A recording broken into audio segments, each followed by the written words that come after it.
All right, all right, all right. You're listening to the We're Talking Football podcast. I'm Weston. With me, as always, is my main man Lou, making an unbelievable intro for himself. I have challenged him week to week to come up with something creative, and this one's a little outside the box. Maybe his lungs recover by, I don't know, the third or fourth minute here. But Lou, we're here to recap week 13 of the 2022 NFL season, foreshadow a little bit around week 14. Candidly, both you and I toyed with the idea of maybe not recording this evening, just giving some very hard hard week this past week, Weston. very hard week in the personal world, just the checks and balances of life. But, you know, I could not forego the opportunity to say Brock motherfucking Purdy, at least for 1 week, and we'll dive into that a little bit more. But that alone, that one phrase was enough to me to be like, screw it, Lou. Let's just do it tonight. Figure it out. Can we real quick go back to the intro and explain? Like, I was trying to act cool, like a Snoop Dogg, video, but then I realized I'm 40 and white, and I should refrain from that. I'm not cool. No, we haven't been cool for a long time. You're like, that's too for bad. about 40 years. I just quit smoking yesterday. Lou, tonight we're gonna discuss, like we always do, our hot topics, our hometown takes. We'll look forward to week 14. That being said, off the top of your brain, anything that kind of stood out for you this week from the games? Like last week we came into this talking about how there was just like a great slate of games and a lot of good football in week 12. How'd you feel about week 13? Yeah, I thought I am beyond flabbergasted with the Chiefs have a kryptonite, and it goes by the name of Joe Burrow. The Bengals play the Chiefs extremely well. They just match up extremely well. And I think we might have talked about this in the past, but remember back in the day, there's always like teams, I feel like, that had each other's numbers. It's just like a round robin thing. Let me give you an example. The Chargers always beat the Colts, right? The Colts, I feel like, always beat the Steelers. Steelers would always beat the Chargers. You know what I'm saying? It was just like certain teams have these certain teams like numbers, even, present right now. For the most part, you guys have the Rams number. You know what I'm saying? It just shows.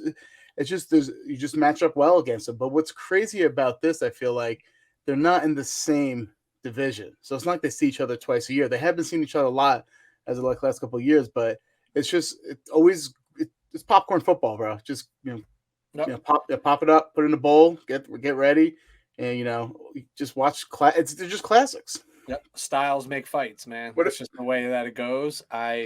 I told you this last week, though. I said, because I predicted the Bengals, and we'll get to that in a while, but I predicted the Bengals to beat the Chiefs, and I told you this is the perfect narrative, right? Like, they beat the Chiefs in the AFC Championship game last year. Now they're going to beat the Chiefs this point, and I think it all just sets up for the Chiefs to just mop them in the playoffs. Now, we'll see if that happens, but I think that's like, the NFL is full of these type of storylines. Like, look at the 49ers and the Rams last year, right? 49ers had won 6 straight games in relatively easy fashion against the Rams. Yeah.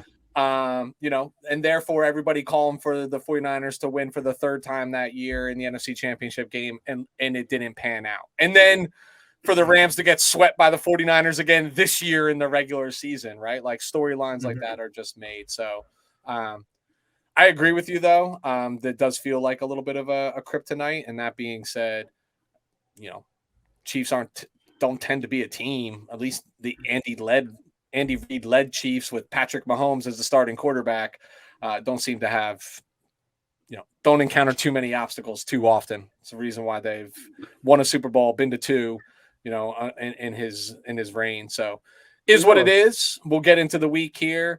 Prior to doing such, Lou, let's just remind everybody, especially our listeners, that tonight's episode is brought to you by Primetime Sports Talk, your top source for all major sports content, including DFS, fantasy advice, and great betting tips. Be sure to head to primetimesportstalk.com to check out their in-depth analysis, exclusive content, fascinating interviews, and explore the rest of their amazing podcast family. Again, primetimesportstalk.com, your go-to spot for sports content. While we're on the subject matter, Lou, where can the audience find us? Weston, you're getting real good at that. It's like not even like you're reading it. It's just flows natural off the tongue there. The script is memorized at this point. Everyone can follow us on Instagram and Twitter at WTF Pod NFL. That's WTF Pod NFL. And Weston with YouTube, go ahead and give the instructions, buddy.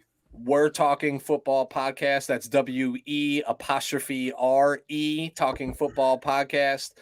Nice and simple. Hit the like, hit the subscribe, help us out. Comment on give us your feedback. Love it, hate it. What do you want to hear about? There's a new idea, right? Like if there's some topics you want us to discuss, a team you want us to discuss in a little bit more at length, we're more than happy to do such. We don't just talk 49er and Charger football here. Yeah, I mean, like, shit, I got nothing to really focus on anymore this season. I can start, like, really focusing on other teams. Well, you're going to need to start focusing on number 13 of the San Francisco 49ers. We're going to need some feedback. All right, Lou, hot topics. So I thought this would be an opportune time to tee it off to going into week 14 here, just taking a gander at our preseason predictions, specifically around like maybe some division winners, maybe even some foreshadowing of like MVP, OROY, right? Offensive Rookie of the Year, Defensive Rookie of the Year, maybe Offensive Player of the Year, Defense Player of the Year. Just a quick glance and see how we're faring, how we're tracking to this point in the season. And obviously we'll revisit this at the close of the regular season. Mm-hmm. When there's a little bit more information out there and things might be a little bit more obvious, and come back to you when we have the winners. So I'll tee us off. Weston, let me ask you a question. Like when you look back at like, we're talking about the predictions we made preseason.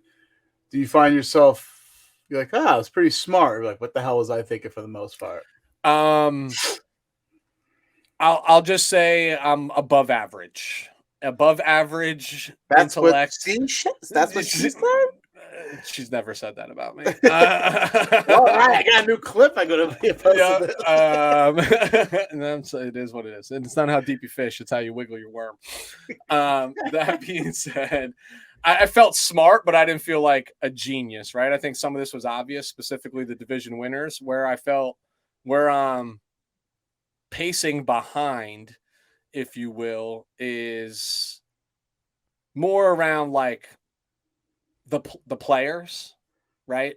So the player award, the individual player awards, a couple significant swing and misses.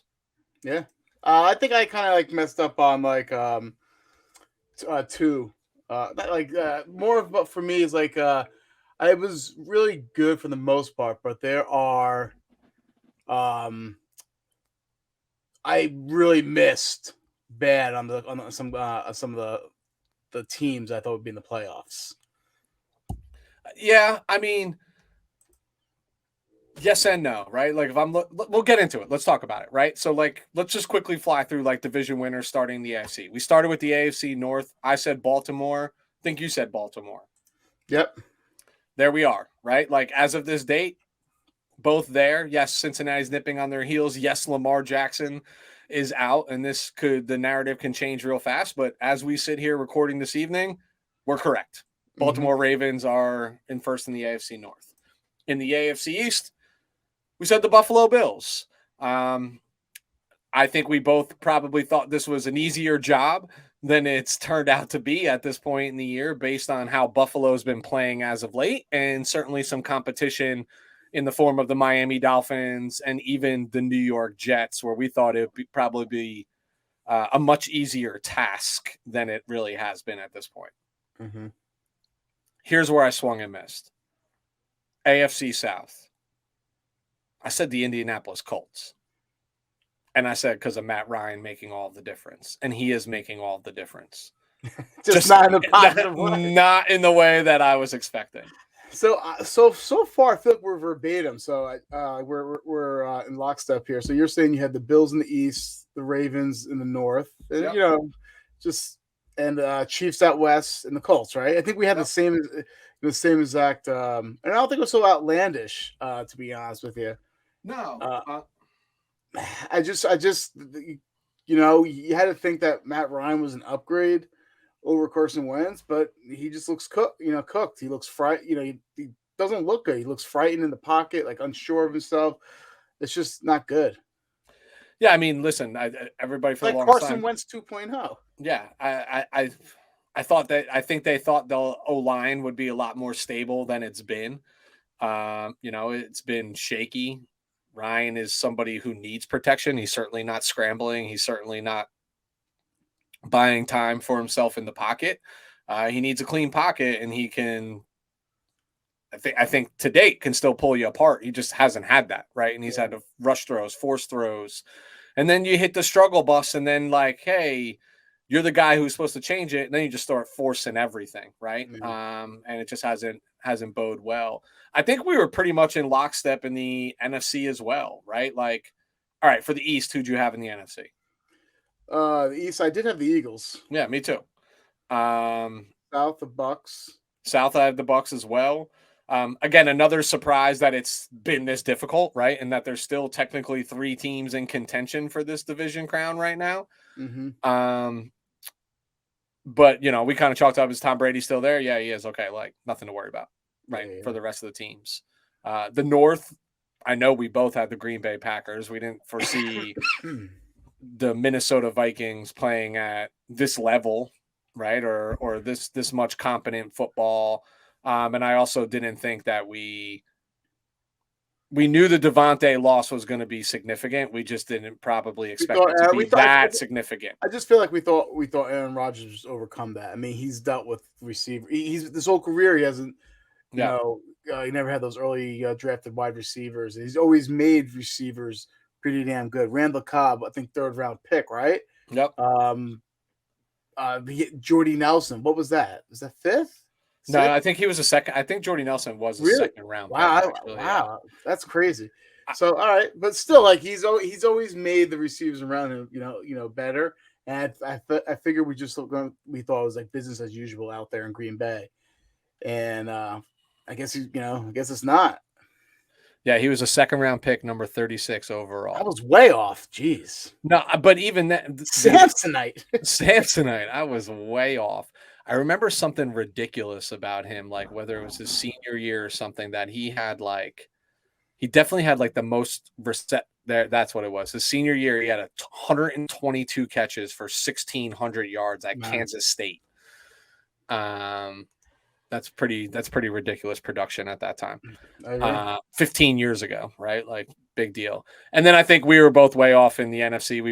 NFC West. We both said the Los Angeles Rams, if I remember correctly. And now you're staring at a team that went from literally the top of the world to the bottom of the world in a matter of a season, and signing Baker Mayfield in week 14 for God knows what reason.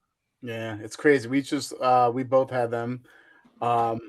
Only for the mere fact that they were bringing everyone back, and we thought Allen Robinson, I feel like, was going to be another major contributor, with this team, right? So and they brought in Bobby Wagner, to shore up the middle of that defense, because the middle's always been a problem with them, right? Yep.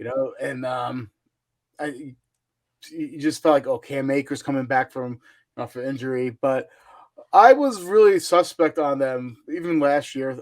I'm not sure if you remember. I said I feel like the best team didn't win the Super Bowl last year, and that was like my theme. I felt like the hottest team did, but not the best team. And this year, I was very cautionary when we were talking about their offensive line, and lo and behold, it has been atrocious, riddled with injuries. Don't get me wrong, right?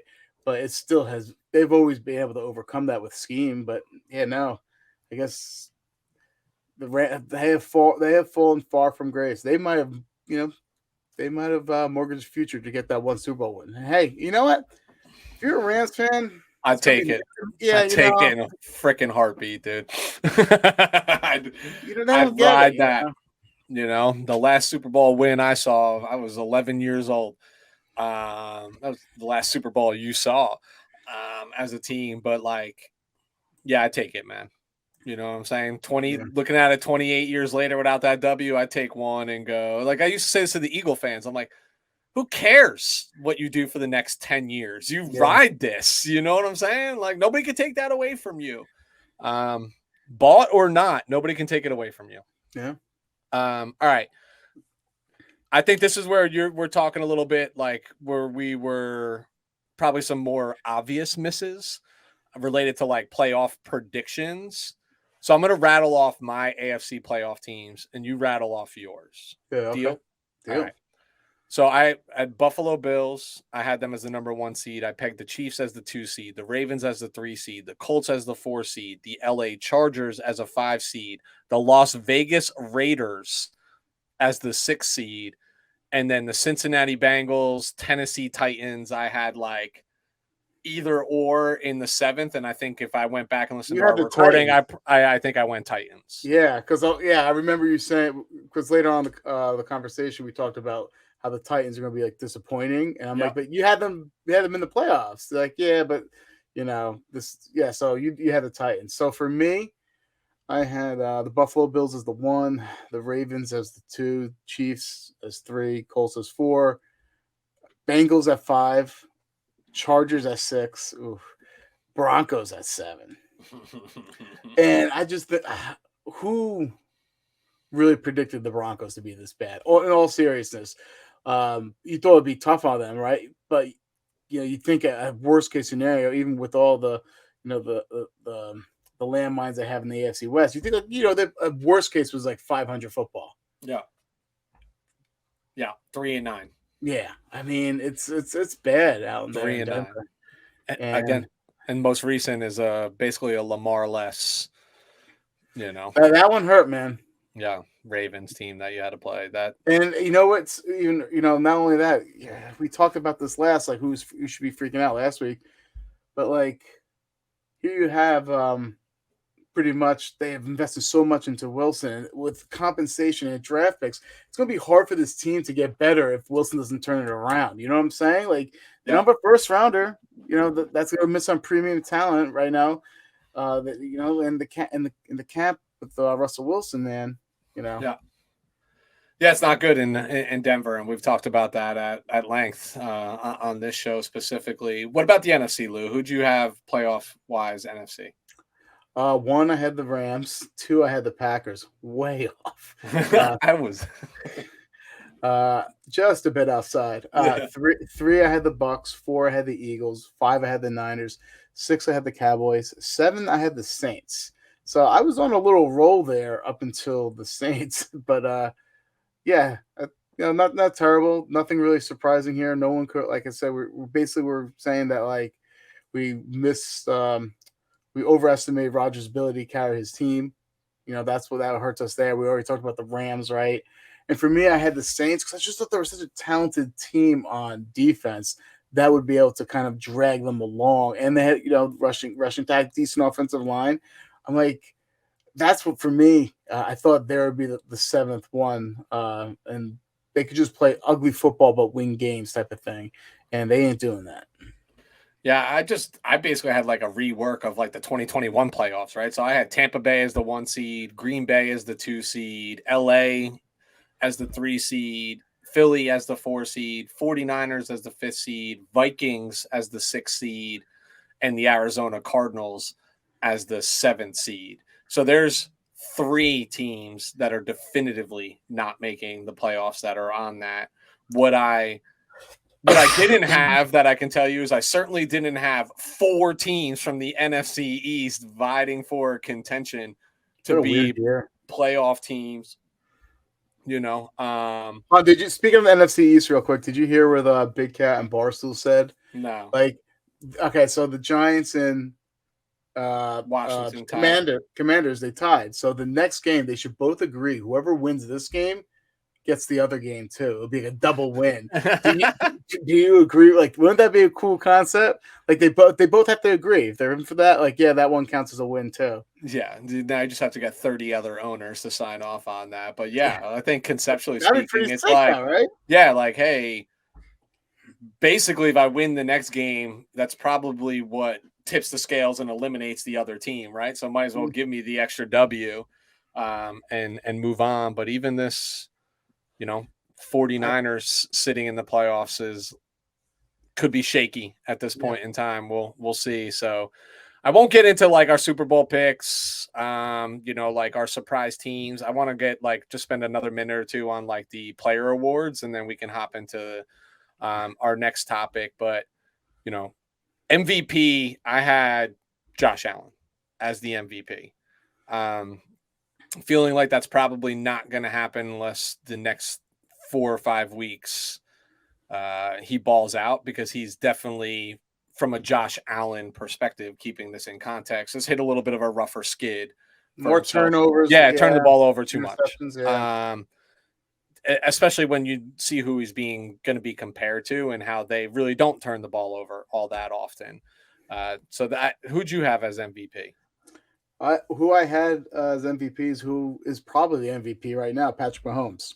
Mm-hmm. I thought Patrick Mahomes was going to show everyone, all right, I don't have Tyreek Hill, but wait till you see what I do with who you don't know I'm going to throw to. And also, let's not forget, how amazing Travis Kelce has been, to my chagrin, this season. So Kelce has been balling out of control. So, but I had Patrick Mahomes. Who'd you have for Offensive Player of the Year? It could be still right now. I had Justin Jefferson. For getting a new head coach, or offensive-minded head coach, it's going to line them up in multitude areas. I just thought the only thing that was a little concerning for me was can Cousins, can he, not be too bad? There's two sides of Cousins: good, gunslinger, good Cousins, and bad Cousins. And I'm like, can he just not have too many bad cousin games? And Justin Jefferson has to be somewhat in the talks, but it's probably Tyreek Hill right now, if I'm being honest. Yeah. And I definitely didn't see that coming too. I picked Tyreek to be the guy that I thought he was going to be still good. Would be flushed, but it wasn't an indictment on Tyreek. It was an indictment on the quarterback. Going back to that. So I too had Justin Herbert as my Offensive Player of the Year.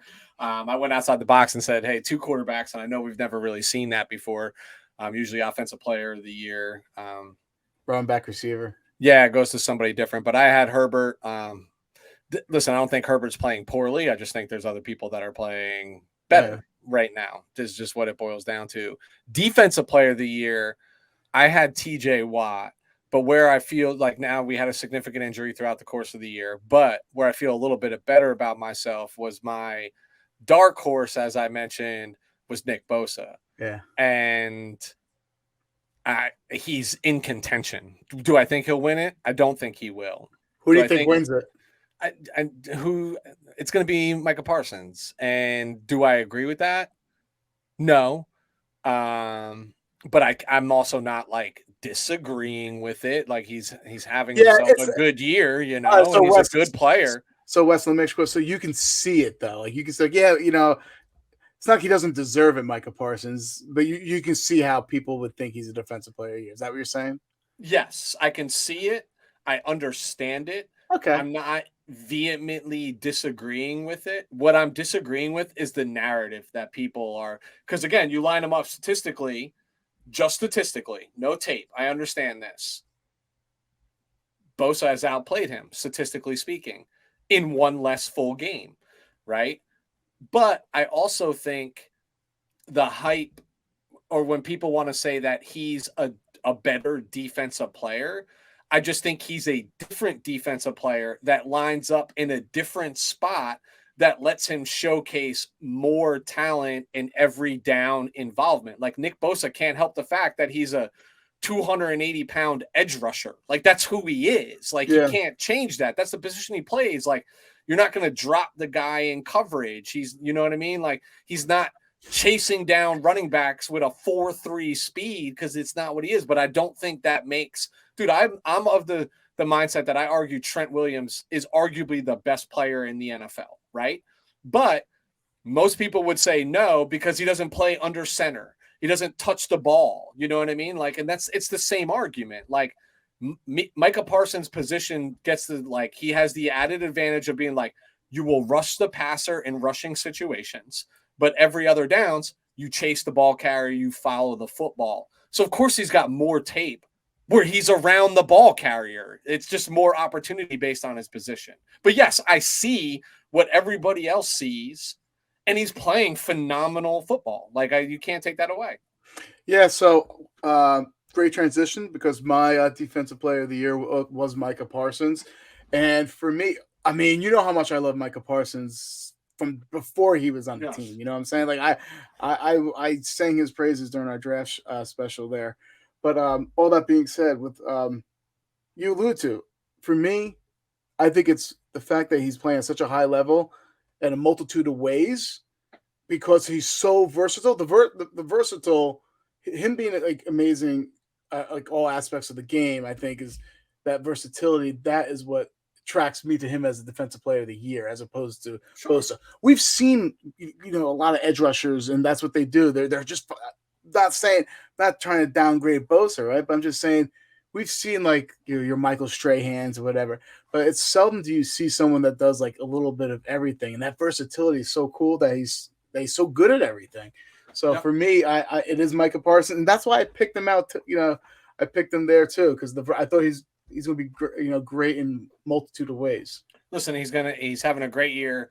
If the Cowboys make the playoffs and he continues on this path, he's probably a shoe-in for it because of the national media, the national recognition, and those things come into play as well. You know what I mean? Like you see him play on primetime all the time. You see him play in America's Game of the Week. Like you just get to see him play. More people get to see him play. It's what it boils down to. Here's a big swing and miss for me, and this hurts my pride because I was all in and still all in on this man. But for Offensive Rookie of the Year, I had Treylon Burks. I've said all season he's wide receiver 1, in my opinion. Now, listen, he's been injured most of the season, and he just got injured again. Like last weekend, he happened to have one catch where he got shellacked in the end zone for a touchdown, and he held on to the football, mind you, and he's made some good plays.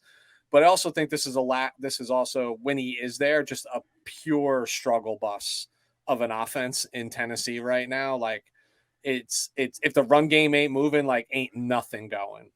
Especially for Tannehill, but this is a big miss, right? Like I said, Treylon Burks, Offensive Rookie of the Year, and candidly, he's not even close in the voting. Got to be on the field to be that, and he hasn't been. I wasn't in the stadium or the ballpark either. I had Drake London. I just liked his. I just liked the situation. I thought the defense was going to be bad. They're going to be not throwing a lot, but they're going to be playing catch up a lot. And there was already someone there established to take the pressure and focus off of Drake London, right? Yep. I also felt like Drake London played in a weaker division, defensively. But I was wrong. Hey, we had the position right because it's probably Olave or Wilson. I think it would have to be Wilson right now. Yeah, it's one of the two, so we ain't wrong, right? We got the right position. Who'd you have for good Defensive Rookie of the Year? Yeah, you know what? Mine got my. I think we recorded our show like a couple, a week or two before the season started. Not the season started, but more of like this news came out. I had Kayvon Thibodeau. Once again, pass rusher. I love Kayvon. He's been really good too. If you look at the statistics, no. But if you look at the analytics, the amount of pressure he gets on quarterbacks, man, is insane. He just doesn't get there. So he's still a really good player, and I think he's going to be a really good player. But it probably have to be one of the cornerbacks right now. If you're taking a poll right now, from Seattle or the Jets, Gardner or Sauce or not Kobe Bryant, the other one, Wooten, Woolen, one of those two. I had Aiden Hutchinson, and I don't think Hutchinson's outside the realm because he plays the sexy position. He's getting some sacks. Yeah, was he like 4 sacks, 2 picks? Yeah, like so he's doing some things. But I agree. Like if I had to hand it out today, I'd probably hand it out to the corner from Seattle, right? Especially because most of the time when you're picking these players, you're picking first-round guys, not fourth or fifth-round pick guys that are coming in and balling that way. But even surprisingly, Kobe Bryant, the guy who was the understudy of Sauce at Cincinnati, playing really well in Seattle as well. They had a really good draft this past year, the Seahawks. Dude, they got one corner who leads the league in interceptions. The other corner leads the league in forced fumbles. Yeah. They're creating turnovers on the outside. That's all you could ever ask for from your from your corners. But all right, so all in all, like we're batting like when you think of the standings, we're batting like 75, 750, right? Like that's definitely Hall of Fame material. Playoffs, we're a little bit like batting like 600. The awards, we're north of the Mendoza line. We'll just put it that way, is what it boils down to. So in all, not too bad. I don't think we got a lot wrong, but when we got something wrong, we got it wrong. Way wrong. Yeah. Way wrong. So, and that's all right. It's kind of my middle name. Lou, another real quick hot topic. We won't spend a lot of time here, but I know this is something that's like top of mind for you. You went off a little bit on social media, so I'll give you the floor to do that if you want as well. But the Titans this week went on the offensive and fired their general manager, John Robinson. To me, and I know you might have a difference of opinion, this just feels a little out of sorts considering like last year they were the number 1 seed in the AFC, right? This year they're still leading their division and they're clearly a playoff team and play good football, you know? So it just feels like a little out of character because this is not the typical scenario you see a GM be let go in the middle of a season. This isn't like a 3-9 football team. You know what I mean? That's been competitive for an extended period of time. What happened here? Right. So candidly, I don't really care all that much. Right. I think what's bothering me is the why, right? To me, is they're like, I'm almost looking at it as if there's something that happened behind the scenes that we are not aware of that led to this. And this is just a prudent team getting out ahead of it. Because on the surface, like, how do you fire a guy that's help you build a playoff roster for consecutive years? That doesn't make a lot of sense to me. There's GMs out there that have had way longer leashes on bad football teams that stick around. Did he hire Mike Vrabel? That's what I was just trying to look up right now. I don't know. So, okay, so I understand what you're saying. I just felt the timing was weird in the middle of the season. I'm saying this is the classic. This, you know, things like this happen every now and then. It's like you see your team plateauing, and it's like, well, if you make a change, your team can go down, but if you make a change, you can go up. This is like your quintessential fork in the road type of thing. Listen, I know they're leading their division, right? And but when you look at them, and I know they're competitive, but when you look at them and you think to yourself, like, are they in the same class as the Bengals, the Chiefs? You know what I'm saying? Like, Are they really? You know, no. And I think what happens is you're like, would we be if we had better talent? Because the coaching's phenomenal. The fact that you're even, you know, he's winning games with lesser talent, you know, that's not a coaching issue. So they look at themselves and what the other, you know, teams are doing from a draft standpoint. When you look at some of Robinson's drafts, not good at all, right? So John Robinson did hire Mike Vrabel. By the way, for his GM tenure, right? He's just basically riding on that fact, which is a great fact. But you got to do better by the coach and from a personnel standpoint. And I think if he was even like decent, because he swung and missed these last couple of years, Julio Jones fiasco and stuff like that. So if he was decent, the Titans would be a bigger threat there in the AFC. I guess the straw that broke the camel's back, though, too, is I have to imagine a lot of people in Tennessee were shocked when they saw A.J. Brown. Yeah, everyone's saying that. I mean, and then you see what he did. And then, again, it's the straw that broke the camel's back. That in itself is not enough for grounds for dismissal because this happens all the time. You know what I'm saying? But, like, like missed drafts, guys who, like, were first-round draft picks and not even on the football team anymore. Some of them are not even in the NFL anymore, right? Like, it's it just felt like What does firing him now do? It doesn't change. You literally have a free agent wire that you can play, right? Like there's no more trade deadline.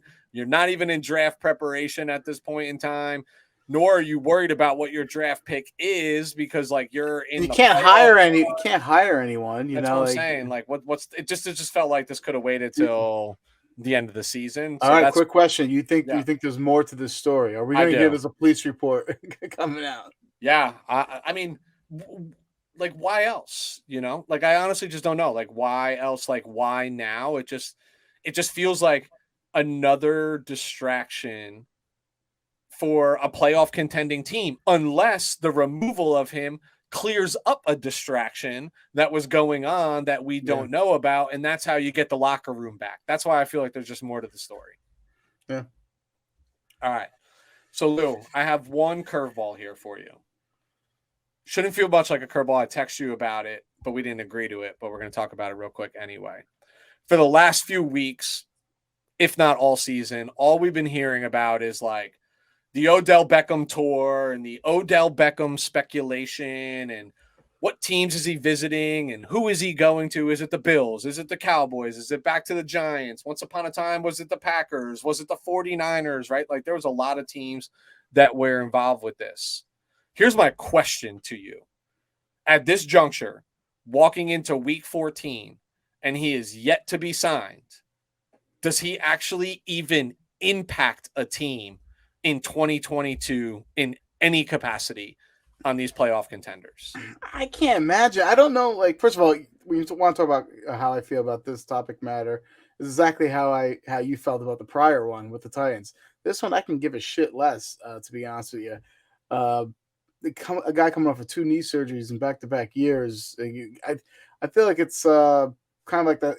That scene from Rocky with Apollo, like when he's coming out and like this whole like pomp and circumstance. This has been like a media tour. It's just ridiculous. For a guy, I don't think he makes a bit as big as a contribution. He's because he's not with a team right now. If he's signed with a team, maybe learn the playbook, sure, yeah. But like, how much really? I know he's a transcendent talent. Don't get me wrong, but like, what is he going to get you? He's not going to be consistent for you. He's just going to flash every now and then. And I think when you're in the playoffs, you need consistency.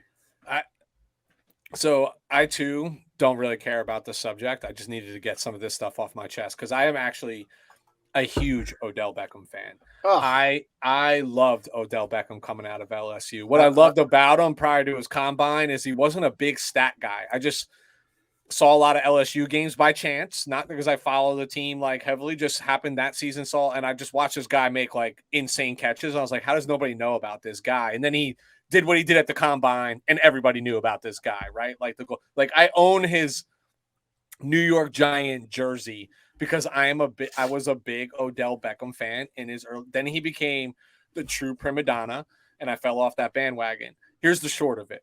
He doesn't impact any single team this year. Dude, this man tore his ACL in the Super Bowl in February, right? We're sitting here in December, 10 months later. Any professional athlete will tell you 12-month recovery time, right? Like, and that includes the physical and the mental element, and then the getting your body back to where it was in some capacity, like pre-injury. He just admitted that he's 5 weeks away from playing. So, okay, that puts you on the field come playoffs. You want to know what I think he does? I think he completely disrupts whatever team that he goes to if they're playing, because now you got another ego out there, another body out there. He could be a poison pill, clutter up the stuff as like not knowing dude. the offense. Yeah, he could be throwing it off. Like, what's he going to learn in these next few weeks, right? And with an ego as well. Like, is he going to be in the book? Is he going to be like, you know what I mean? Or is he just going to be like, I'm Odell. Like, I'm going to show up and like talent's going to take care of the rest. But like these teams that are playing good football going into the playoffs don't need anything to offset it. You don't want another ego out there that like, oh shit, now I got to derail the game plan. I got to try to get it to this guy. And does he have the rapport with the quarterback? Is he going to be the depth he's supposed to be on that slant, on that hitch, on that dig? Like, and the answer is no. So honestly, if the Dallas Cowboys want to go sign them, good. That just shows me that they're not ready to go win a Super Bowl again, right? Like they're just chasing talent to chase talent. He's going to F it all up. He's going to F it all up. I'm telling you. Like, I'd rather have Noah Brown in there right now than Odell Beckham because Noah's been there all season. He knows where to be. He's developing rapport with the quarterback. If you go sign Odell Beckham now, and here's the other thing, dude, like everybody wants to point back to like, look what he did for the Rams last year. Yeah, he made a difference for the Rams. I won't deny that, but he was also there like the 6th week of the season. You know what I mean? Not the wild card round. See, if you asked me this question about a month ago, I said, yeah, he would, because I thought he'd be signed by now. But even if he was signed, like signed is one thing, but if you're still not playing or practicing, like, yeah, you could be in the meetings, you can be in the room, but like, dude, everybody that you ever follow will tell you there's a difference between being in shape and being in football shape. And I don't want a significant investment that's supposed to contribute to my run to be figuring out how to be in football shape, which requires playing in games in the wild card round of the playoffs. Like that's just not, that's a recipe for disaster. So Cowboy fans, I hope you do. I hope you do. To me, that just tells me you're not ready to win Super Bowls. That's a great little segment there, Wes. I'm going to have to cut that one up. Put it out there. Put it out there. Because they're, you know what? They're not. I bet they won't. I bet he goes unsigned. You sound like a Day from Next Round. I bet they won't. I bet they won't. She knows about all the cookies. The ones that come out with the cream. That was on the other day, and I watched it, bro. You best believe I watched it. All right, Lou, let's move through our hometown takes a little bit quicker than we normally do because we spend a lot of time in our hot topics, which is good. We get to spread the ball out a little bit here, right? And go to our weapon. So your Chargers had the Raiders. My 49ers had the Dolphins. Give me a few minute novel on your Chargers game this weekend. Didn't want to, by the way. No, you didn't. This should be really quick. All kidding aside, the good, nothing. Nunca, nine, Nacino, whatever you want to say. There was absolutely nothing good from this past weekend. I'm just really lost for words. Like, what do you want me to say? Like, this has been the story of my fandom with this team. And it's okay. So if you know anything about like film majors, right, and like people who make like scary movies, there's like a formula, right? Yep. You know, it usually involves like a weaker person overcoming, this grandiose like terrifying figure, and then they always kill him with something blunt because it's more personal. And there's like a formula how to make right a horror movie. With the Chargers, this game was just the formula of the Chargers. Injuries, a little, 2 parts injuries, 1 part poor pass blocking. Yeah, one time Justin Herbert dropped back 22 times, and he was pressured on all 22 dropbacks. What I mean by pressured, either a quarterback hit, sack, hurry. It's all of it, right? So 22 out of 22. So yeah, we 3 parts poor pass blocking, 4 parts awful situational football, relying too much on the quarterback to save the day and be the hero. Shitty defense, which is ironic this year, by the way. Well, for this team because they're led by a defensive-minded coach. So a guy who sports himself as a defensive quote unquote guru or genius, and they are historically bad. And he, I know they're dealing with injuries, and he got his choice of like players that he wanted this year. So, and last but not least, a dash of no second half adjustments. That's just the stories of the Chargers. It's the same thing every week. It's Groundhog's Day again, Weston, and the Chargers are going to lose it, but they're going to look great doing it. Well, I feel like I'm a broken record. I think you do an eloquent job of like talking about new things every week, but when I come in to give my perception, it's a summarization of what I saw, and it's the same 2 points week over week over week with me. And this is common for teams that hit the struggle bus for a little bit and do it consistently. The same themes tend to pop up, and that's what you try to correct. But for life of me, I can't figure out why this team just struggles in the second half. Just 17-7. Yeah, Outscored again. it's actually not just the second half. So here's something crazy. Chargers are the second ranked team in scoring in the second quarter.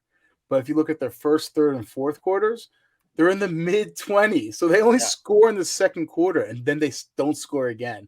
They get off to slow starts, and they don't score in the second. They get outscored in the second half. Okay, so here's what's perplexing to me. They had every opportunity to stomp on throats early in this game, forced an early fumble, had a pick six. Yeah. Like they fought, like you're saying, a defensive minded team. Like, well, the defense did what they were supposed to do, like pretty early in this game, right? Like, I mean, they turned Carr over multiple times early in this game, and didn't get enough out of it, right, to almost put this game away and be able to like have a different defense plan. And then item number 2 that always comes up, it's the rushing game, and it's the rushing game on both sides of the field. And it tends to be them not rushing for many yards, i.e. you're not really protecting your quarterback because there's no real true threat of the run. And they're giving up, they gave up 154 yards rushing this week. They only had 72 yards rushing of their own. Like, when most teams are playing winning football, it's 100 on the ground, 250 plus in the air. Like, they check the 250 plus in the air every week, but they don't check that running game, which to me means that they're in too many third and longs, second and longs, obvious passing downs. And then you talk about pressure, in Herbert's face 22 consecutive times. I'm going to just go ahead and guess 14 or 15 of those were in obvious passing situations, right? Like, that make it harder. Like, it's when you can't run the football, you can't keep teams off balance. Or if you at least don't even like pretend to try to run the football. And it's the same. I feel like I bring up the same 2 points every single week. Yeah, so first of all, watching them playing run defense, it's like a slow, painful death. It hurts. It's like trying to pass a fucking kidney stone. It's crazy, man. But what you got to do is you got to Pro Football Focus actually came out with some tape study of the Chargers this past weekend, and you got to look at what they go over. It's pretty fantastic for the fact that basically, on the majority of the plays that the Chargers call on the offensive side, there's only 2 viable options for that, to throw it. And if it's one of those options, going to be Keenan Allen. The defense is onto that, and Keenan Allen lost. I don't know if he's lost a little step there. I'm not calling him cooked, but he doesn't look, for me. There's a little regression there.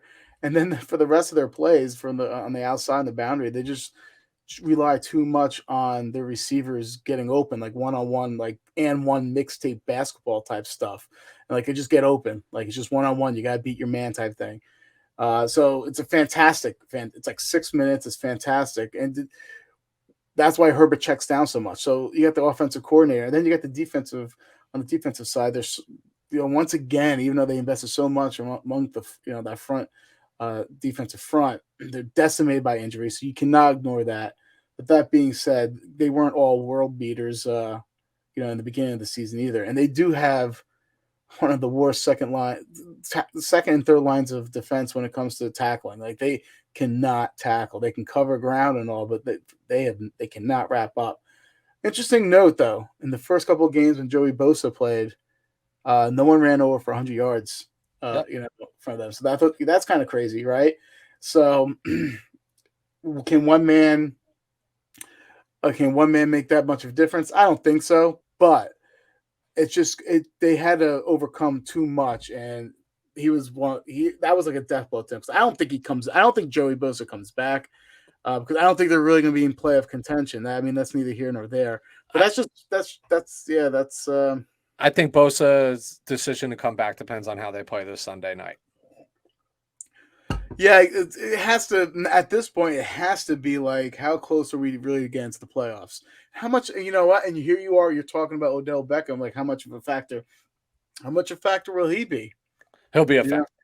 He'll be a factor. Yeah, but yeah, dude, because the position he plays, right, and we've talked about this at length, that Joey Bosa is very stout against the run, and he's a very efficient pass rusher. He's a complete football player, yeah, right? So his position is just all about opportunity, right? So if he makes a tackle for a loss or stops it for a 2-yard gain versus getting to the second level and it being a 5 or a 6-yard gain, maybe that's a second and long passing scenario. Maybe that's a third and long passing scenario, which sets him up for opportunity, and they're opportunistic. Is it a sack there when it's not right now? Is it a sack strip fumble like when it is not right now? And those little, dude, they're playing in tight football games, right? Like one possession games, even if they're losing them, like that's the difference. That's because there is talent on that team. Of course, they're a talented team. Why they lose the game is because there's no coaching. You always that's this team right now. It's the same old swan song, bro. You know, I had this with McCoy. We had this with Lynn. You know, it's you knew Brian Dable was my guy. I did say this. You know, I did say Staley was the second guy. But I just felt like they were scared that if Dable might go back to Buffalo, right, and then they would miss out on Staley, you know. So he talks a good game. He's a great soundbite, you know. But it's just been the same. It's literally like the movie Groundhog's Day. It's like it's just I basically have no more energy to like even. I get it. You got upset anymore, you know what I'm saying? I got it. This is how I'm like. Oh, my bad. I didn't know I was doing my podcast, and I thought this was my therapy session. Happy to be here. The rate's $1.50 an hour, and you went for anything longer than a minute, you get billed for the full hour anyway. So okay. Send it on over. Probably a perfect transition to the 49ers versus Dolphins, because I'm left walking away from this game having a different sentiment than I did at the moment the clock struck 0, right? Yeah. Like there's a different feeling. Like, hey, I don't know if I just watched us play what might be our Super Bowl, the most hyped game of the year, where, you know what I mean? Like there's just all this hype surrounding it, game of the week, whatever you want to freaking call it. And we won relatively convincingly for the most part. And you think now maybe... Well, I'm going to talk about it, right? Because I'm not I think if I'm anything, Lou, I'm a realist, right? And I think I'll justify that. And I hope you have some questions around this, and I want your feedback around this. But like, let's start with the obvious. Jimmy G's injury looms really, really large, right? I'm going to talk more about that in just a moment, but like, that's the big takeaway walking out of this game is your starting quarterback, who was your insurance plan to your original starting quarterback, is gone. What does that mean, right? Like, was he playing lights out?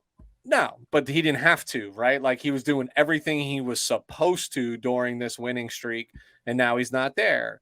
Some other things that concern me about the game is, God damn it, that opening play of the game told you what this game was supposed to be. And here's the worst part about it. So I watch it through my DirecTV app on my smart TVs. So I'm on like a play delay, and I had them, and I know this, I've been doing this for years, but I just made the cardinal mistake that I tend to not make, is I had my computer open on the table next to me while watching the game, which updates real time, because I was tracking something from fantasy, specifically from the Giants overtime game, right? So like that was still in overtime, and I saw the thing flash. It's an awful feeling in life, bro. And I'm like, bro, I haven't even seen the play yet. So I got gut punched when I saw it flash on my computer, then had to actually watch it. So I was like, screw this, shut the computer, rest of the game. I don't want to be tipped off. But like that opening play, you're like, here we go. This offense is for real. Is our defense for not? Some other bad for me, candidly. If you just looked at the box score and the stats, you would say the 49ers defense looked dominant, right? But I'm not a stat guy, Lou. You know that, right? Like, I'm not a grade guy. Like, I'm an eyeball test guy. My eyes tell me actually something different. My eyes tell me that the 49ers defense was fortunate during this game, where Tua left a lot of plays out there on the field with overthrows, with poor mechanics, just like not setting his feet even when he wasn't being pressured. He just didn't look the way that he's looked like all season, right? Which contributed to 2 interceptions and a fumble, etc. So but here's what I do believe. Like, I don't subscribe to the 49ers defense was dominant in this game. I don't subscribe to that. They were very good. Yeah, but I think you also have to give credit to the Dolphins offense. I mean, that's a dominant offense too. So I feel like for you won the battle. If you want to look at who won, if you're a wins or loss guy, I feel like you guys won the battle. Won the battle. Easily. But what I'm trying to dispel is this narrative of like, dude, I know a lot of people say the 49ers have the best defense in the NFL. I actually don't agree with that. And Who's better? Team.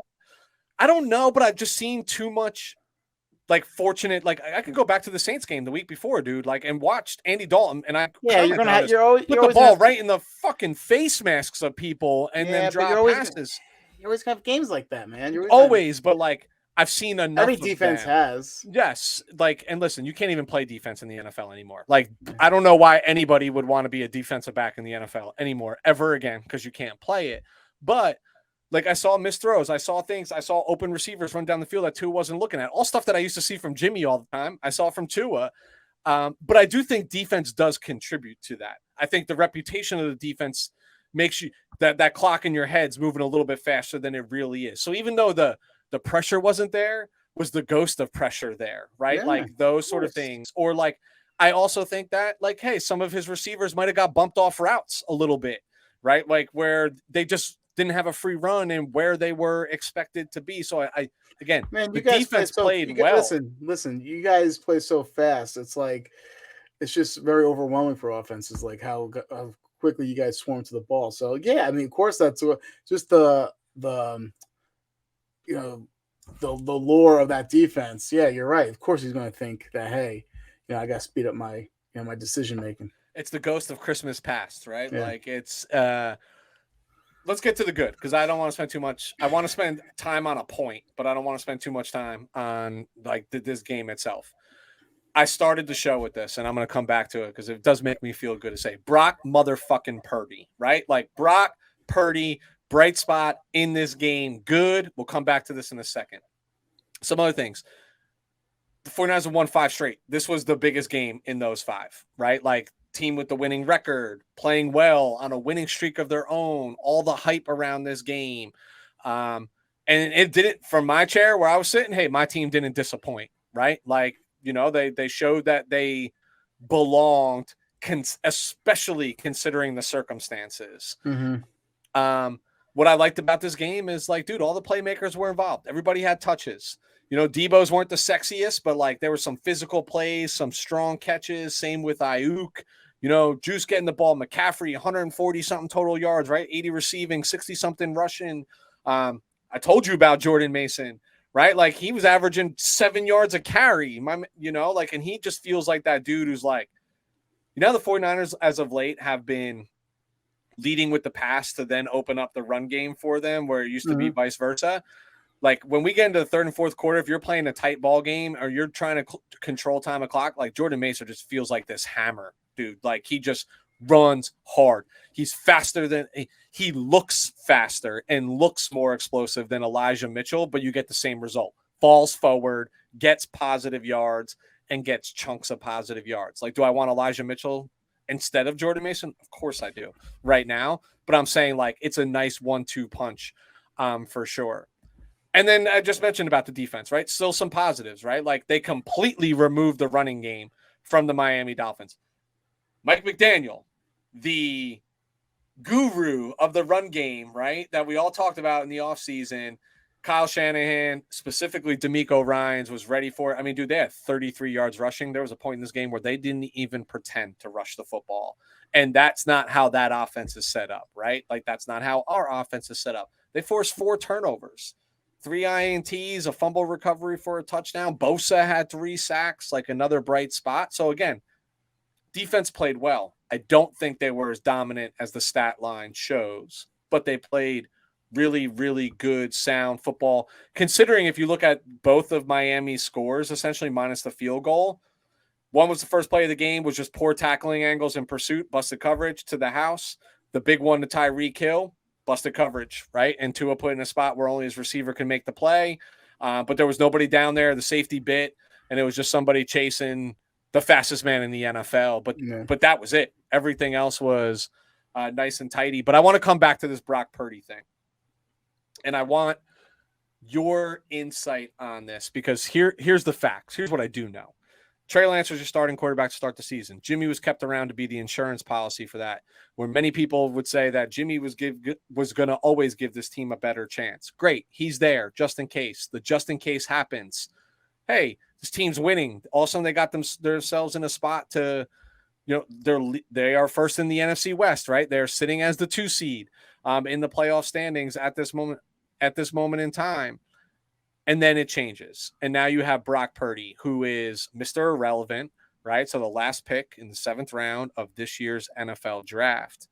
But put some pretty good tape out there in this game, in a scenario where it's like, it's not like you knew going into the week that he was getting first team reps and preparing for this game. Like, he was thrown out there on the second drive of the game and played the entirety of the game. And the only time we had a lead was because of him and in there. But Lou, let me tell you, the realist in me says there's a reason why a rookie has never won the Super Bowl ever in the history of the NFL, right? Let alone a 7th round draft pick, Mr. Irrelevant, who didn't even start the entire season, is just getting his playing time right now. So that's where I'm pessimistic, right? Is like, that's what the facts tell me and history tells me in the NFL. Where I'm optimistic is, I know what we can do in the run game. I know what we can do defensively and what I've seen so far. That should keep us close in games. And if that keeps us close, what do you need from the quarterback? You need him to be Jimmy, where you weren't asked to go win football games. You were asked to not lose football games and make smart plays. And you know what's ironic to me is I actually think Brock Purdy has a very similar skill set to Jimmy. They're even deficient in the same areas. Not big arms. They're not going to push the ball down the field. I would say that Brock's a little bit more athletic, so like he can get outside the pocket at least enough time to throw it away versus taking that like inopportune sack like Jimmy did that got him hurt, that made a field goal attempt a little bit more difficult. But the truth is like, now there's tape out there, and every defensive coordinator you're playing for the rest of the season says that's a rookie, inexperienced quarterback that's out there. We're going to feast, and we're going to put him in positions that he's never seen before. And is he going to fold, or is he going to step up? Against Miami in the second half, dude, he made some plays, bro. Like, he made some plays with pressure in his face, on like showed a ball sack on him with some of the throws that he was throwing. But can you do that week in and week out and not turn the ball over? Thoughts? I feel like this is my fault, Weston, that what happened with Jimmy G. Was it 2 weeks ago? I said, if I'm a 49ers fan, I'm freaking out because I go, who scares you, right? And your response was ourselves. Was I ever more right? Was I ever more right? So, in my opinion, yeah, this probably hurts your Super Bowl chances. Like, obviously, you're going to make the playoffs. Obviously, you should win your division, right? Well, you should. I mean, but all that being said, when it gets into playoffs, competition gets a little tighter. Games come, they're a little closer. You're facing elite competition all the time. He did, Brock Purdy. But you said it before. We've talked about this a tremendous amount of times, over the last couple of weeks. How like a backup quarterback, when he just gets in there, he's like, screw it. Like, it's just here you're hoping it's not just beginner's luck, because we've seen that happen a lot. Yep. But I think the difference is that your whole team is really talented and is a great support system, because the defense can get him more opportunities to score, right? Yep. And he has playmakers that that can take a 4-yard pass to the house. So it's not. Is it possible? They make the Super Bowl. Yeah, I think it's really possible. Is it probable? I don't know, because you also have to factor in, like I said before, who in the NFC really scares you. This doesn't help your chances, but I don't think it decimates you guys as it would other teams, because of the talent you have, the coaching that you have. And Kyle's been here before through injuries, right? Like, and yeah, but he hasn't won like this before. No, he has not. No, you're right. But here's but I agree with everything you said. Like, possible, not probable. I think the playoffs are still within reach, right? Like it's still a tight race, and You mean the no, it's still a division, tight. not the No, playoffs. You guys are playoffs in general, dude. wow. Bro, there might only be one team that comes out of the West. Because of the East. Yeah. They're gonna cannibalize themselves, man. Don't worry about that. Well, I hope, God willing, because they all play each other in the back half of the season. So I'm telling you, they're gonna cannibalize. God willing, because then that frees it up. But like, hey, listen, Brady just figured something out in the last 3 minutes of a game last week, and now you got him coming into San Francisco, and he literally, Brock Purdy was 6 months old when Brady entered into the NFL, right? Like, so. Yeah. What's going to happen there? And then you got the short week on a Thursday night in Seattle, right? Division game. That's a rough game. Then you got Washington on Christmas Eve. Then you got you're in Las Vegas on New Year's Day, and then you That's wrap fantastic. up division. Who wouldn't want to go to Vegas on New Year's Day? Well, dude, actually, I think were we talking about it when I was? Oh no, I was Definitely talking about not. somebody else. We're talking about the price of tickets for that game because somebody I know wanted to go to the game. Dude, the price of tickets for that game, the cheapest seat you can find right now is like $350. Yeah. And there was another game on that same week that was like competitive, but it's they should make them like, you can find seats for like $35. They should make them wear the throwbacks. That would be pretty cool. They might. I mean, nah, I think because you get a certain amount of time to do it. Certain amount of times a year that you can do it. Yeah. But my wife hates me because I was like sulking all Sunday night, and she's like, "You're just the worst. You're just the worst." I'm like, "No, I'm just realistic. Like, it's not fair for me to expect Brock Purdy to take us to the promised land. It's just not fair. He's a third string quarterback. Like, yeah, I had those expectations of Jimmy because I had those expectations of Jimmy when he was the starter, let alone the insurance plan, right? You know what I want to happen? I want Brock Purdy to go out there, ball his face off, and then we have a whole offseason of content about should they play Trey or should they play Brock Purdy. You know what that would be? I want that. You want to know what that would be? That would be like the Redskins, Robert Griffin, and Kirk Cousins, man. Wow, that'd be interesting. It'd be Nick Foles, Carson Wentz the following year. What I tell you? History over repeats itself. So right. I hope, because if that's the case and he's playing well, that means we're competing because the rest of the team is that talented, barring injury at this freaking point. All right, Lou, we've been freaking out all night, but like, give me something else that you're freaking about. I really think we need to show some love to the Bengals here, man. Their dominance over the Chiefs, they just you can see like the bravado, the confidence they have when they approach this week and this game. Like Jamar Chase, we're going, no one's going to cover me type of stuff, and like he was fantastic, and they know how to get contain Mahomes, like a bend but don't break type of defense. Frankly, because they can rush four for the most part, right? They have good edge rushers, lunch pail type of, guys that are, can stop the run or rush the passer. And their offense is deadly. And I feel like Joe Burrow is the quintessential quarterback that plays up to his competition. So being like with Patrick Mahomes, he's like, yeah, I'm going to have to outdo him, and I will outdo him. So if I'm a Bengals fan, you have to be extremely excited. They're 3-0 in the last three. And for me, I keep on picking against them. It's like almost like roulette. It's going to have to turn up black one day, right? Or red one day, right? I missed a good opportunity to make a good metaphor there. But yeah, and I just feel like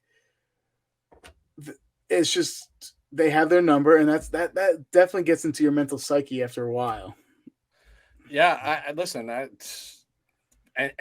the Bengals are getting players back. You got Jamar back. You're going to get Mixon back, right? They're going to get healthier. Like, lot to be excited about, especially like, yes, the beating the Chiefs is the icing on the cake, but the cake itself right now is like, oh, my division rival that sits essentially a half a game above me because there's no half games in the NFL, but we share a record with.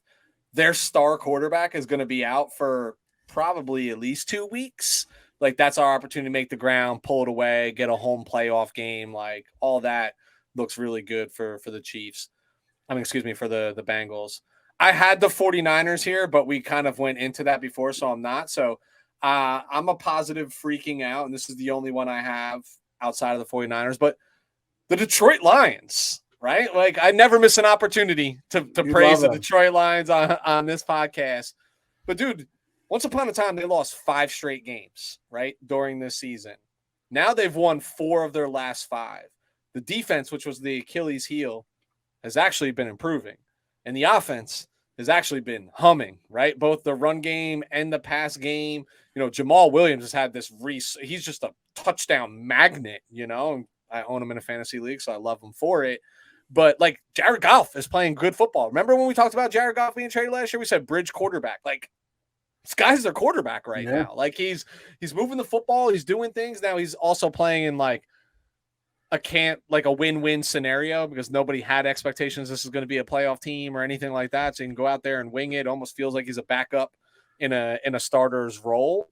But their lone loss in that span was a 3-point loss to the Buffalo Bills on Thanksgiving Day, where they could have won that game. They were really close to winning that, you know, to be in a spot to win that football game.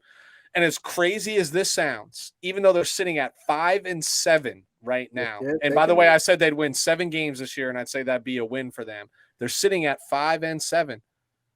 They're 2 games out of playoff contention with 5 games left in the season. Yeah, they're sitting above the Packers. You know, this what happened with the Raiders last year. If you think about it, the Raiders came out of nowhere, but they had a really slow start. But they started after they started stringing together some wins. And then they kind of snuck into the playoffs. I can honestly definitely see that because I believe they have an easy schedule, if I'm not mistaken, too. So you don't have to look at it up, but like that all plays, that plays into hand there. Well, I mean, we're on the topic, so I'm going to look it up. They got the Vikings this week. That's a tough game, but yeah, it's competitive. At the Jets, which they've already won at MetLife. Beat the Giants convincingly at MetLife. Mm-hmm. At the Panthers, home against the Bears, at Packers. Yeah, so I would say a lot of them are winnable games. Yeah, dude, they go 3-2 and finish at 8-9. That might be enough. We'll see. I do have one more freaking out on a negative standpoint. It would be I feel like the Indianapolis Colts are transitioning from a purgatory team to a bad team. How attractive is this coaching position going to be, right? After Jeff Saturday's experiment fail. You got to think about it. Jim Irsay is an eccentric owner, right? It might be difficult to attract some talent there, but he might stop at no end either. They have no answer at quarterback. The roster is depleted of talent. And the few building blocks that they have that are really good, they play non-premium positions, meaning like your one of your best players is off the ball linebacker, right? Yeah. One of your left guard, your running back. You know, these are defensive tackle. This is why it's always so important to premium positions. A thing. How much contribute? Those are not building blocks. So if I'm the Indianapolis Colts, you're devout of talent, and it's not an ideal situation there. Yeah, listen, we haven't even begun to dive into our draft coverage yet. And I don't know. I have this week. I don't know what pick they own. I won't, because I don't even think we have a pick till the 3rd round. But like, I don't even know what pick they might even own at this point in time. But if I'm an incoming head coach, a high caliber incoming head coach, the likes of Sean Payton and maybe some other people that you might pull from the college ranks, a Jim Harbaugh who continues to be sniffed around in the NFL. Although I don't like, why would you ever leave Michigan? There's no reason to, and you've had success in the NFL. Like, don't come back and taint that. Like, leave that allure and mystery. The first thing I look at is what you said, the premium positions, starting with the quarterback. Nope. And if I have options, no edge rushers. Yeah, like if I have an option, if I have options of teams, right? Like, hey, where do most general managers and head coaches hang their hat and get jobs and lose their jobs from? their quarterback position, right? Like, do I Draft, want to go? draft. They're drafting Yeah. up overly amount of draft picks. Like like Philly was like this before, but they had a lot of draft picks, a lot of And is trading there a there. transcending quarterback coming out of college that like I'm sorry, I don't There are a couple. Yeah, I don't subscribe to any for of them. next year and the year after. Yeah. Yeah, the Stroud, kid. No, Young, talking about the kid from USC, Caleb Williams. Caleb Williams, like He's getting a lot like Mahomes comparison or what have you, but still, that's 2 years. So maybe they keep on they take for him. 2 years, but I like think at the there's a end of North Carolina quarterback too, if yeah, I'm not but like, mistaken. hey, they got to be in the right position, right? Like, Yeah. hey, why is listen, Patrick Mahomes is a really good football player. But a lot of his success could also be contributed to that a really good football team went and got him and traded up for him and surrounded him with a ton of talent. So they took his talent and paired him with a ton of talent, right? I would argue that the 49ers essentially did the same thing when they were going to get Trey Lance. Really talented team that happened to be picking a little higher than normally would because in 2020 they were literally had 40 players that like didn't finish the season in some capacity and were able to trade up and go get a guy on a team that like the following year, even though he didn't play a snap, played in the NFC Championship game, right? So like I don't like, like I look at like Trevor Lawrence, Zach Wilson, these guys who were supposed to change the guard, but like, dude, they just get free passes all day. Like nobody talks about that.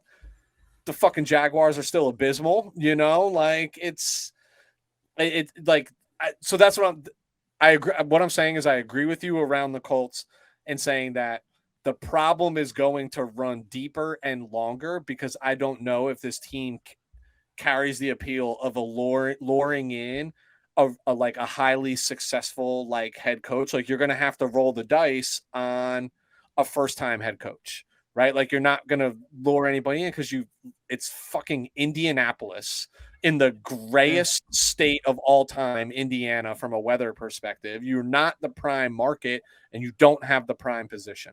Yep. All right. Lou, this week, a couple good games. What's got your eye? I feel like we already for me, uh there's a lot of East rivalry games here. You got the Jets, Bills, and Eagles, Giants. Yeah. The East is going to be the place to be this weekend. A lot of implications, what's going on there. Both New York teams, I feel like really. Oh, I'm asking New York teams. I'm talking about Jets and Giants. They really need a win here, to continue their playoff push. But you're going to have better teams they're playing. They're going to be stubborn. Don't want to see them in the playoffs. So you're going to get it's going to be both games are going to be fantastic. I think. Yeah.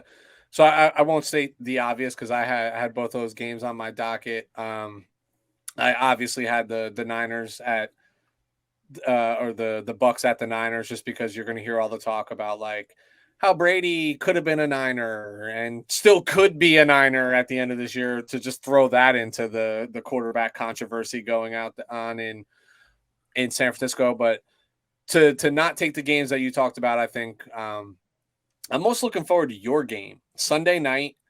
And to Not me, me. dude, like this is must win football. I know I say this all the time, but like, yeah, we said the last 3 weeks, man. but this is it. Like, this is it. Like, I think a loss defines the season for the Chargers, but I also think a loss defines the Miami Dolphins and says, oh, maybe you weren't as good as we thought you were, right? Like, maybe Tua is not as great as everybody was saying that he was playing. Maybe like all things were just going well against lower level competition. There's so many narratives that can come out of that game that I think that's what excites me the most about it. I think one team's season is definitively on the line. And then I think the entire narrative around another team's season could potentially be written from that game. Yeah. I mean, I would be excited. I mean, I had it on my list, but I mean, how can I be excited after what I just saw? Like, how can that be like the game that was supposed to live up to? It's not going to be. It's going to be one-sided affair. But yeah, I mean, I get it, man. But that's how that's how I felt going into the 49ers Rams game a few weeks ago. And I was like, look what I just witnessed over the last 2 weeks, a loss to Atlanta and a loss to Kansas City. Like, why should I have any optimism about this team whatsoever? And that started it. And you know what, Lou? We talk about all this time. You don't have to be the best team. You have to be the hottest team to get into the playoffs and go. And this week and next week tend to be the weeks where teams get hot. Yeah, well, unless Superman's coming out of that locker room, it's gonna be chilly out there in All right. Los Angeles. All right, let's keep rolling. Let's get into our pick'ems. So last week you were 9-6. I was 8-7. So you picked up yet another game, even though this was like the biggest window of opportunity because we had 5 games different from one another. You went 3-2 in those games, which is just like absolutely infuriating because the Bears had every shot to beat the Packers, right? The Jets almost came back and beat the Vikings. And then I picked your Chargers to beat the Raiders. Yeah. The 2 that I got right were the Bills. You had took the Pats, and then I had taken the Bengals, and you had taken the Chiefs. So for the season, Lou, you are 122-73. Okay. I am 114-81. So here we are, week 14. We sit at an 8-game difference. So for the next few weeks, there might be some crazy, outlandish picks coming from this guy. So you might next week be 13 games up on me, let alone 8. It's getting late early there, Weston. It is. So we're gonna alternate. Okay. I'll always give you the honors because you let me set the stage. So beginning tomorrow night, Las Vegas Raiders at the Los Angeles Rams. Do I have to? No. All kidding aside, I think the Raiders win. They're on a little bit of roll here, and this is what they did exactly last year. It's crazy what a couple of wins will do from a confidence mindset. So yeah, I say the Raiders win. Oh, the Raiders too. Los Angeles, the Rams season seems lost. Desperation, going to sign Baker Mayfield. I still don't even know why. You know what I mean? Like, what are you jockeying for? Maybe to block you guys. Listen, if that I wish McVay would just come out and say that, right? And be like, hey, we want to McCaffrey when he get.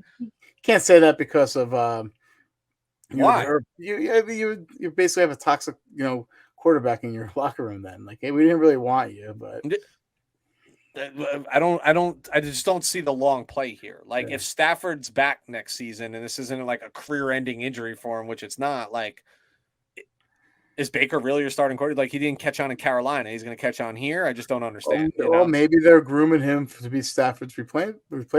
Being a couple years in the system. We'll see. It just doesn't. It just like it feels so logical, but so not logical in the same breath. I have the Raiders too. Okay. All right, Jets at Bills. I'm taking the Bills. I know the Von Miller news and everything hurts. He wouldn't have played anyway. I just can't, in good conscience, pick the Jets right now in Buffalo. I'm gonna say the Bills too, but I think this game is gonna be really close, and I think it's gonna be a lot. I know, like, the Jets won the first game. It was a fantastic game, and it's just hard to win. Sweep a division, and I just feel like this game will be really close. But I think Buffalo pulls it out. Yeah. All right, Browns at Bengals. I don't know how you go against Joe Burrow right now. Having Jamar Chase is such a huge impact on that offense. They really missed him when he wasn't there. I'm going to say Bengals. Yeah, I'm saying Bengals too. I mean, yeah, I know Cleveland won last week and pretty convincingly, but that was all defense. That was all the defense. Yeah. That was not anything to do with the offensive side of the ball, and they're not going to have the same fortune. This is not the Houston Texans that they're playing. This is Cincinnati Bengals, right? So I got Bengals too. Next game is the Battle of Texas. So you have the Houston Texans at the Dallas Cowboys. I picked this one first. I got to say the Cowboys. I'm going with the Dallas Cowboys and the 2022 NFL Defensive Player of the Year, Micah Parsons. I didn't know Bosa played for them. Nah. All right. The Minnesota Vikings at the Detroit Lions. Oh, Minnesota did not look good last week, huh? Right? They almost choked. That defense is bad, but so is Detroit's. But Detroit's defense has been a little better as of late, but overall they're both bad defenses. I'm just excited to see this game. Um, Give me the Lions. Give me the Lions. Wow. I'm going to give you a second to change that because here at the WTF podcast, we're big on revenge games. And this is revenge game for TJ Hawkinson in a Minnesota uniform. No, you know what? I can't change it. Screw this. How many games am I up on you?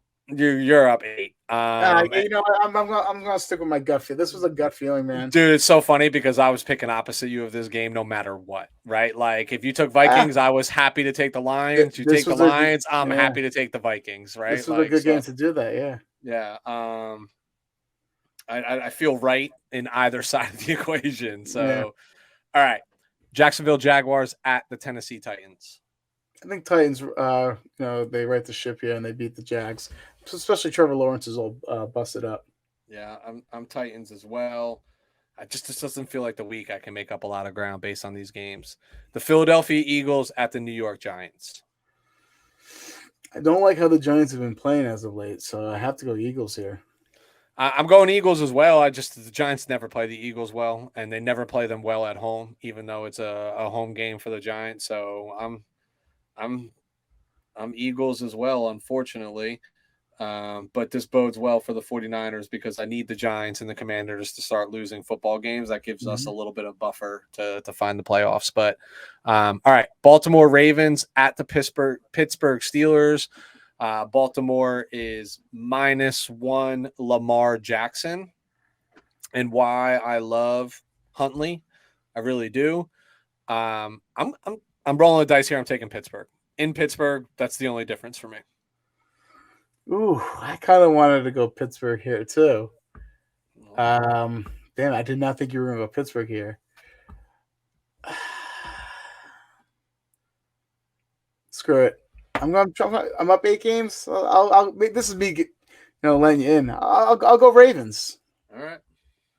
That's such a stupid pick, but I know. I don't think it is, dude. Like, it is. But it's not. I mean, they don't have anything on that offense, bro. But what do they have? They got the backup quarterback play for them, right? Like, I'll talk more about that in a second. But all right, Kansas City Chiefs at the Denver Broncos. You pick. I'm just gonna go ahead and write it down for you. Chiefs. Yeah, the Chiefs. Like, it doesn't matter who they're playing. They don't lose 2 in a row, and they're certainly not losing to this fucking team. Andy Reid's like infamous for that, yeah. Yeah. Tampa Bay Buccaneers at the San Francisco 49ers, and I actually have to pick this game first. I have to take the home team. I have to take the 49ers, even though, and this is not a homer pick. Tampa Bay still just seems like they're figuring it out, right? And like they figured out a lot in 3 minutes of football, but I'm telling you, and I tweeted it out and nobody's talking about it, but literally the game-changing play of that game was Mark Ingram caught a little screen and he like hobbled out of bounds, and I think he was legitimately got hurt on the play and he didn't come back. But I think unbeknownst to him, he hobbled out like a half yard short of the first down. And then on that 3rd and short one, they try to throw the ball on a quick slant and didn't get it. And that's when Tampa Bay went down and scored the first touchdown.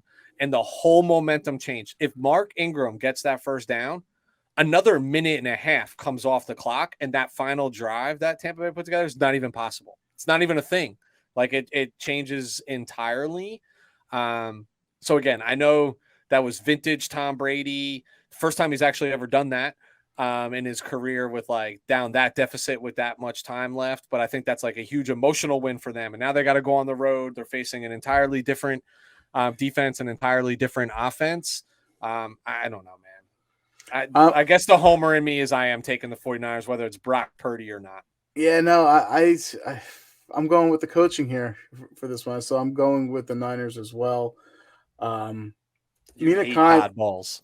I do. I don't think it's good. Anytime I can have Todd Bowles slander, I'm all for it. But Mina Khan says something interesting, I think, on her podcast where she was saying that like the Buccaneers look different on that last drive, and when they run hurry up offense, the Buccaneers are like the first efficient, the first ranked efficient hurry up offense, right? Why don't they do that more often? Like try picking up the pace and stuff like that. I just think watching them, they slumber and they need to run that hurry up offense. And I just think you guys match up with them with their offensive line being weak and what have you. I'm going Niners here. I mean, dude, I think we match up with them well. I mean, last year, I don't know if you recall, but I was praying to God they beat I think the it's going to be a Rams. defensive battle, though. Yeah, I mean, listen, the Tampa Bay's defense is no slouch either. You know what Not I as good as they mean? were, but like they still, what they do good, I feel like, is they go silent to silent really good. Yeah. Those linebackers. Dude, expect a lot of Jordan Mason. There's going to be a lot. Like, if we're going to gouge him in the running game, it's got to be between the tackles. And McCaffrey's not that. Like, he's just Yeah, not but that. the problem with that, you got Vita Vey in between the tackles. He's fantastic too, man. But Yeah. But they eat up Aaron Donald, right? Like, totally totally different players. Totally. We'll see how it goes. Yeah. But I'm still picking the picking. Niners? Yeah, I'm picking the Niners. Yeah. Okay. All right. Next game is Carolina at Seattle. You have the pick. I'm going Seattle. For Carolina to play it, Seattle's always a tough place to play. Yeah, that's just Geno Smith. I mean, I can't believe I'm saying this out loud, but Geno Smith last week playing great football, man. Dude, like the throws he was making, like I'd never seen this much zip, or like this much like certainty. I don't know. It's just he just looks like a completely different player, man. He does. But I also think he's playing with that nothing to lose mentality, right? Because there was no expectations around this team. So you just keep riding that wave. I think when you come to playoff time and that shit gets tighter, right? And there's no like, hey, I got 3 more games left in the schedule. We'll make that up. Like, let's see if that changes, right? Let's see if he goes back to like the Geno that we knew before he took over. But right now he's playing good football. Like he's just playing really good football, man. The whole team is. I mean, they're just playing good football. I'm Seattle on this, obviously, as well. All right. Sunday night, Dolphins at Chargers. You go first. I go first on this. Oh. I have to say the Dolphins. And I have to say the Dolphins. I want to say the Chargers because I think their season depends on it, right? Like I literally think their season depends on it. But I have to say the Dolphins because of the fashion in which they just lost to the 49ers and they weren't able to run the ball. And that's what Mike McDaniel wants to do, even in this quick and go offense. Like, the opponent, it dictates that I should be able to run the football and I should be able to establish my will. And that's exactly what I'm going to try and do. I'd say Dolphins. Come on, stop. I mean, it's Dolphins. It's just rinse and repeat with the Chargers, and they don't match up with them. Dolphins are a blitz, heavy team. The offensive line is extremely thin, extremely banged up. They don't run the ball. I mean, I can get into. We already got into all this already, so I'm not sure why I'm repeating myself. But it's Dolphins all the way. I just they don't have the talent. They can't match up talent wise, and frankly, the Dolphins are just a better team right now. The Chargers aren't a good team. If you look at their like the point differential, like that is not. They're not a good team. No. It's tough, man. It's the NFL, right? Like, what do we actually know? Oh no, I'm past all this. I'm in acceptance right now. I'm in the 12 stages of grief. All right, yeah. Monday night, New England Patriots at the Arizona Cardinals. I'm going Patriots here. Can I make a bold prediction? I'm taking the Cardinals. You can go ahead and make that prediction. I'm going to say New England wins and Kingsbury gets fired. Well, I'm saying the Cardinals win, so he's not getting fired. But if they do win, I think that's like got to be the move, right? Yeah. I mean, the guy's notorious for like end of season collapses. This season, it's been all season. Right. So what makes you think it's going to be any different? You know, the turmoil between the quarterback that you just paid a lot of money. He's not going anywhere. Like, you got to get the locker room back. You got to build momentum for next season. I just think, I don't know. does Kingsbury sniff this? And there's desperation out there. I'm rolling the dice, man. I'm just leaning Cardinals and saying the NFL's funny. And Monday night, we'll see how it goes. All right. So I've got 3 games different this week. So we'll see where we rank in the standings next week. Lou, final piece. I think you'll make up 2 of those games. We'll see. You got any fantasy advice for us this weekend? This is the final week before playoffs in most leagues. No. I didn't do the homework. All right. I'm sorry. Yeah, I'm going to have to rely on you on this one. All right. I'm going to give you 3 players this week. And you can rely on me and comment. I'm going to say, like, two of my leagues have not been well. Injuries, late season collapse. This is my concession speech as a fantasy football. Better luck next year. We had too much to overcome. The next man up didn't work out. We fought our hardest. We had fight, and so that's we'll look on to next year. All right, I got 3, and I'll just rattle them. You can comment if you want. Jeff Wilson Jr. Is I think a must start this week. I think. This is all you got to do if you want to. Whoever the Chargers are facing, play the running backs. You can pay up you can play the second string running back on it. Well, I also just think that like the weakness of the Chargers run defense is up the middle, and that's what Jeff Wilson is versus what Raheem Mostert is. Yeah. Shockingly, it's more on the edges, believe it or not. Well, either way, they're going to be exposed in the run game. I think this is like he might only average 4.9 yards a carry as opposed to 5.7, especially coming off like a 1 carry for 3 yards last week. Yeah. And Mike McDaniel being the running game guru, as he was known for, like his pride, like they're going to establish the run. They're going to establish the run. They're going to take a little pressure off to 30 plus, like literally 30 plus run attempts this game, not like last game. So Jeff Wilson or Raheem Mostert. I'm just saying Jeff Wilson in this. I think he lines up better. The other person I'm throwing out there as like a screamer potential is Jameson Williams, the wide receiver from the Detroit Lions. I know last week was his first week back.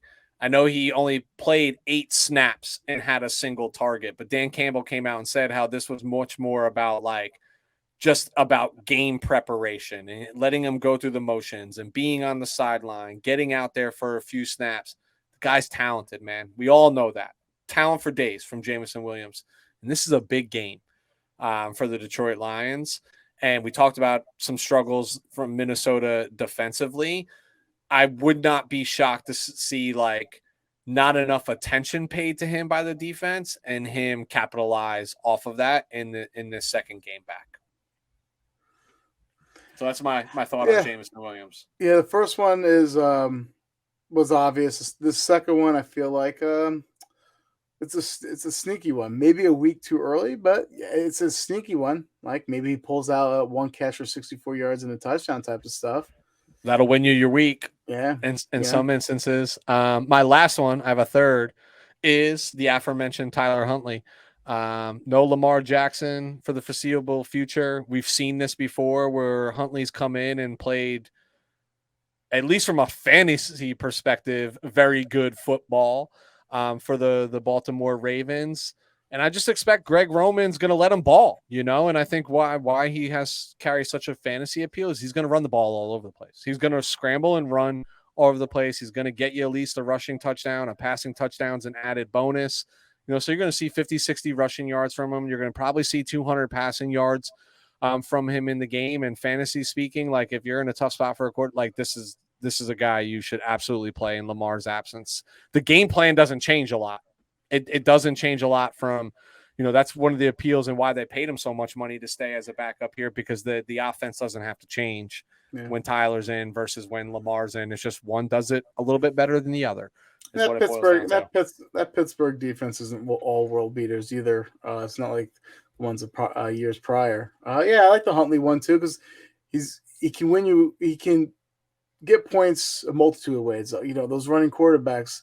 Maybe he only throws for 150 yards, or maybe gets 80 yards rushing. That's 8 points right there. Plus, if he sneaks in 2 more touchdowns, you can easily get up to 18 points just because of his legs. And that's a win, right? I mean, Yeah. in my opinion, right? Especially you're like a super flex guy or whatever it might be, like definitely somebody you need to entertain. So, Lou, that wraps us up with our Week 13 recap and our glance at Week 14. We'll be back next week, depending upon if our personal lives get in the way or not. TBD on that. But before we get out of here, sir, that quick final reminder where the audience can find us. At WTF Pod NFL on Instagram and Twitter, and Weston, as always, YouTube. We're Talking Football podcast, nice and simple. Again, that's WE''RE. You see it scrolling on the bottom of your screen. Hit the subscribe button, hit the like button. You never know when we're going to change this to a live show versus a pre-recorded show. And you want to be there and you want to ask your questions because we're going to answer your questions. But until that time, that's all we got for you this week. We'll be back next week. Spoiler alert. Ooh. See ya.